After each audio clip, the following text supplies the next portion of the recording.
merupakan satu-satunya saksi fakta di mana ia menjadi kuasa hukum terpidana kasus pidana ini, guys. Dia ini menceritakan bagaimana suasana yang begitu mencekam di tahun 2016 itu. Jadi dia juga mengatakan kalau mereka ini, guys, juga dirusak secara psikologis, guys. Dia juga menceritakan bagaimana ketika sidang itu aparat bersenjata lengkap, mereka diludahi, mobil digoyang-goyang, sampai ada, guys, oknum polisi yang marah-marah hingga banting pintu, guys. Teteh, saya disiksa, disetrum, disuruh minum air kencing. Cuma kalimat itu yang dia tulis di kertas kemudian dikasih ke keluarganya. Cuman untuk komunikasi dia nggak bisa sama sekali. Dan kejadian itu sampai November 2016, Saka Tatal masih susah diajak ngomong ketika sudah di rutan juga. Kondisi di luar sidang, kami mendapat tekanan yang luar biasa. Karena waktu itu, karena yang dihembuskan adalah isu geng motor yang memiliki kekejaman luar biasa.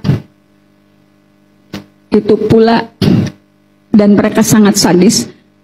Itu pula yang disampaikan oleh Hakim Ketua, Ibu Etik waktu itu ketika ditanya wartawan.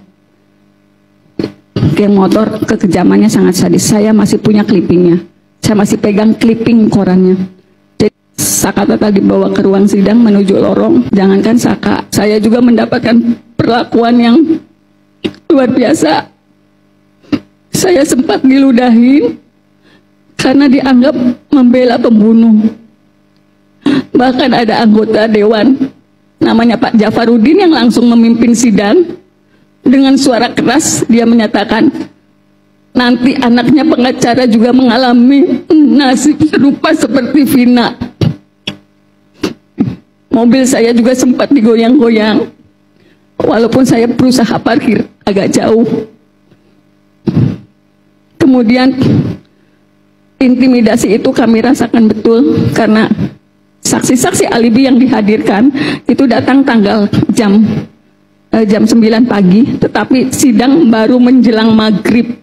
Kita kondisi sudah sangat lelah, psikologis kami juga sudah rusak karena semua saksi juga sepertinya sudah ada yang menginformasikan kalau saksi-saksi itu akan meringankan Saka Tatal. Jadi saksi juga mendapat perlakuan yang sama.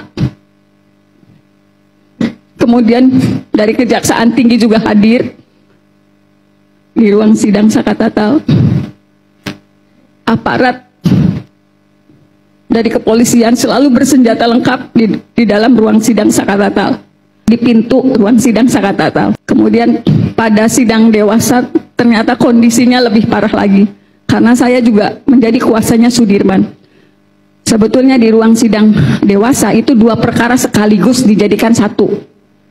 Nomor perkara nomor 4 dan nomor perkara nomor 3. Jadi walaupun saya pegang perkara nomor 4 atas nama Sudirman yang bergabung dengan bekas perkaranya Hadi dan kawan-kawan, tetapi saya juga bisa menyaksikan digelarnya sidang Eko dan Rivaldi yang di berkas terpisah karena waktu itu majelis mengizinkan, udah daripada mondar-mandir ibu diam aja di dalam tapi tidak bertanya karena bukan perkara yang dipegang. Kalau dalam sidang TK hari ini jaksa selalu menanyakan apakah ada penganiayaan, pemukulan oleh hakim dan jaksa. Sebetulnya saya yang bisa bercerita. Secara psikologis kami dirusak betul-betul oleh penyidik yang masuk dengan membawa pistol untuk memberikan keterangan. Dan jaksa sama sekali tidak pernah memerintahkan pistol itu ditaruh. Justru yang ngomong pistol itu disimpan karena kekhawatiran justru dari pengacara. Kemudian juga ada seorang penyidik yang ada seorang anggota kepolisian yang waktu itu dijadikan saksi karena sebetulnya di sidang dewasa anak-anak sudah menyatakan saya disiksa, saya disetrum, terpaksa mengakui sesuai BAP karena sudah ditulis di papan tulis.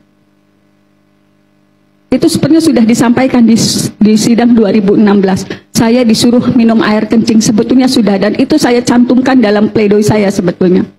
Tetapi semua diabaikan oleh majelis.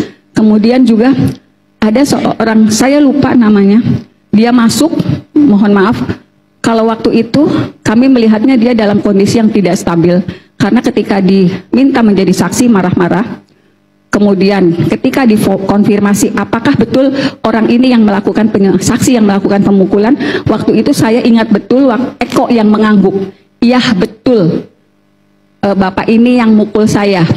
Tetapi saat itu saksi dari kepolisian bangun dengan menarik kursi, kemudian ketika keluar dari ruang sidang, sebelum keluar dari sidang, dia berbalik, terus menunjukkan tangan seperti pistol ke Eko di depan majelis, di depan jaksa, kemudian keluar dan membanting pintu.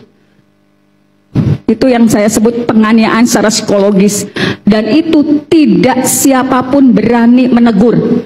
Hakim waktu itu menjelaskan, mohon maaf, harap dimaklumi karena yang bersangkutan sedang sakit. Jadi hakim yang membela pada saat itu jadi hakim ketua yang menyatakan dimaklumi aja karena yang bersangkutan sedang sakit. Demi Allah saya katakan itu yang sebenarnya. Ada Cindy Sembiring yang juga hadir di ruang sidang dan merupakan pengacara Rivaldi. Boleh dikonfirmasi ke semua pemohon.